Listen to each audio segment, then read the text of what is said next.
Vamos discutir aqui por que o Brasil não se desenvolve. O país que no século XX, até a década de 80, foi um dos que mais se desenvolveu no mundo, por que de lá para cá começamos a marcar passo? Nós vamos ver que nós temos razões bastante profundas, bastante estruturais para nós não desenvolvermos. Só lembrando um pouquinho da história, até os anos 60, a renda per capita da Coreia do Sul era 1/3 da renda per capita brasileira. Hoje é 4 vezes a renda per capita brasileira. Ou seja, nesse período, 50 anos, 60 anos, o coreano médio se tornou 12 vezes mais rico que o brasileiro médio. Outros países seguem a mesma linha, inclusive a China. Por que nós não conseguimos sair dessa encruzilhada? Isso nós vamos discutir aqui. Quando eu toco nesse assunto em palestras ou em conversas com amigos, sempre escuto algumas explicações generalizadas. Todo mundo aceita. A primeira delas, a mais divulgada, é que nós não nos desenvolvemos se Portugal teria mandado para cá condenados. Erro. Naquela ocasião, os países colonizadores enviavam para as colônias os condenados, sim, para a sociedade ficar livre deles, a sociedade deles ficar livre dos condenados. Mas isso não significa que o país não tenha se desenvolvido. É só olhar para a Austrália. Recebeu muitos condenados da Inglaterra.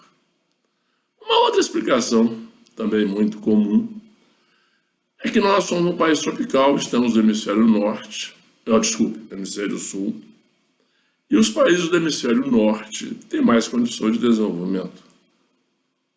Falácia também é um equívoco. Novamente, vou lembrar a Austrália, a Nova Zelândia, que estão no hemisfério sul e são países muito bem desenvolvidos. Como essa é uma situação que afeta o mundo inteiro, só vemos as ondas migratórias dos países pobres para os países ricos. O que não falta são estudos. Por que uns países cresceram mais, outros cresceram menos? Então, existem muitos livros, muitos estudos sobre isso. Nessa nossa conversa, eu vou me basear nesse livro aqui.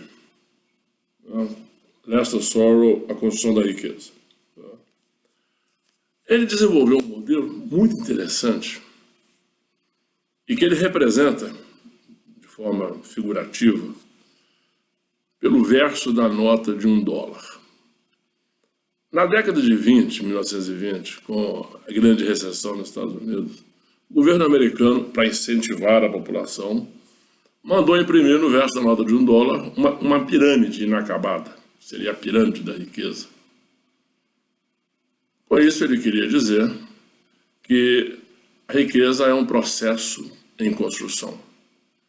E nós vamos ver aqui, que eu vou mostrar para vocês, o Lester Sorrow usou essa pirâmide para mostrar as várias camadas de domínios, de preparações que uma população tem que ter para ela criar riqueza. É isso que nós vamos discutir aqui. Este é o verso da nota de $1. Observe que eu realcei a pirâmide e realcei também a águia americana. Essa pirâmide representa a pirâmide da riqueza, como já expliquei, foi uma maneira que o governo achou para gerar otimismo na época da grande recessão. Do outro lado, a águia americana é o símbolo americano com as 13 colônias, são as 13 estrelinhas, né, dentro da coroa. Além disso, na pirâmide eles colocaram 2 frases em latim. A primeira diz respeito, induz, né, que Deus protege o empreendedorismo, E a segunda frase preconiza uma nova ordem para a economia americana. Então vamos ver a pirâmide. Está aí a pirâmide em realce. Esse olho brilhante, exatamente a inspiração para a criação da riqueza, e a pirâmide inacabada, exatamente para mostrar que a construção, a riqueza, está sempre em construção. O primeiro patamar é o patamar básico que todo país tem que possuir para a criação de riqueza. Sociedade, organização social inclusiva. Isso significa, nós vamos discutir isso numa outra conversa com muito mais detalhes, mas isso significa que o país, a sociedade do país, propicia condições iguais para todas as pessoas. Tá? E uma das coisas mais importantes, exatamente, uma justiça confiável. Nós vamos discutir isso depois com mais cuidado. O segundo patamar é o espírito empreendedor. A sociedade tem que ter, as pessoas têm que ter, com base na liberdade dada pela organização, elas têm que ter liberdade para desenvolver a sua capacidade empreendedora. Né? E essa capacidade empreendedora, evidentemente, as pessoas desenvolvem isso porque elas querem ter benefícios, querem melhorar a qualidade de vida. Né? Ninguém faz isso só por amor à pátria. A terceira pirâmide, terceiro patamar, é inovação e conhecimento. A sociedade tem que oferecer condições para que as pessoas busquem inovação e desenvolvam conhecimento. O mundo hoje, ele é baseado, a economia hoje do mundo é chamada economia do conhecimento e da inovação. Sem isso, não se cria riqueza. O quarto é mão de obra qualificada, que evidentemente está ligado com a geração da inovação e do conhecimento. Ou seja, a sociedade, as pessoas, têm que estar qualificadas para desenvolver os trabalhos, de forma que o país tenha produtividade, apresente boa produtividade.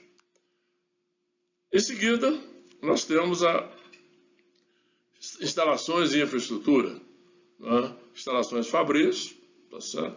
E também infraestrutura, ou seja, todos os meios de transporte que propiciem um desenvolvimento muito satisfatório da economia, né? Com a logística de transporte que facilite o deslocamento das pessoas e das mercadorias. Finalmente, recursos naturais e sustentabilidade. Observe que esse último patamar ele é colocado no alto da pirâmide, porque ter recursos naturais não significa necessariamente que o país vai se tornar rico. Se recursos naturais gerassem riqueza no país, a Venezuela seria um dos países mais ricos do mundo. E por outro lado, coitado do Japão, né? Estaria muito ruim. Então observe que recursos naturais eles são muito importantes, política de sustentabilidade hoje imprescindível, mas na verdade não basta ter recursos naturais para que o país se desenvolva.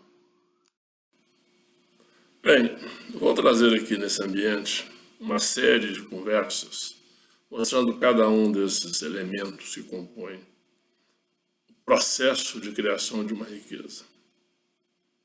Me acompanhe, se inscreva no canal para que vocês fiquem sabendo que eu lancei um filme. Porque isso é uma coisa interessante. Podemos ver nesses processos o que podemos fazer para nós nos inserirmos num processo de criação da riqueza do país. Ou seja, como vamos criar a nossa própria riqueza. Quais são as oportunidades que nós podemos aproveitar.